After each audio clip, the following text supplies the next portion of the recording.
Jadi aku mau sedikit cerita. Belakangan ini tuh kepalaku lagi penuh banget sama pertanyaan dan perasaan yang susah aku urai. Dan aku nggak tahu harus nanya dan cari jawaban itu kemana. Sampai satu hal terjadi dan bikin aku cukup kaget dan bingung karena tanpa sengaja aku dapat jawaban itu lewat buku yang lagi aku baca. Buku Sang Alkemis, buku yang udah aku punya dari awal tahun.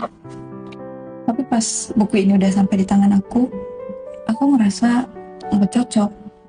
Dan akhirnya aku simpan dulu buku ini dan lanjut baca buku aku yang lainnya. Sampai berbulan-bulan kemudian, aku ngerasa aku harus bertanggung jawab sama barang yang aku punya. Jadi akhirnya aku lanjutin baca buku ini. Dan pas aku baca, tiap halamannya bener-bener ngasih aku jawaban dari semua pertanyaan yang selama ini mengendap di kepala aku. Sampai berkali-kali aku cuma bisa diem di satu halaman buat mencerna tiap kata-katanya. Mungkin ini emang cuma kebetulan aja, tapi nggak tahu kenapa aku ngerasa Tuhan bantu aku dapetin jawaban melalui buku yang lagi aku baca ini. Karena tadinya aku ngerasa nggak cocok, nggak ada mood juga buat beresin buku ini. Tapi tiba-tiba aku ngerasa aku perlu.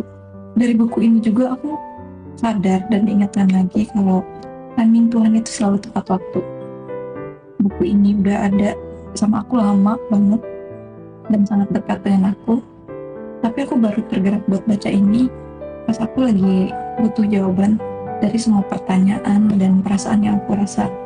Aku jadi sadar kalau Tuhan selalu punya caranya sendiri buat bantu hambanya melalui apapun dan siapapun. Dan aku nyesal baru baca buku ini setelah sekian lama. Tapi ya, mungkin emang ini udah waktunya aku baca ini pas lagi aku butuh. Jadi pas banget.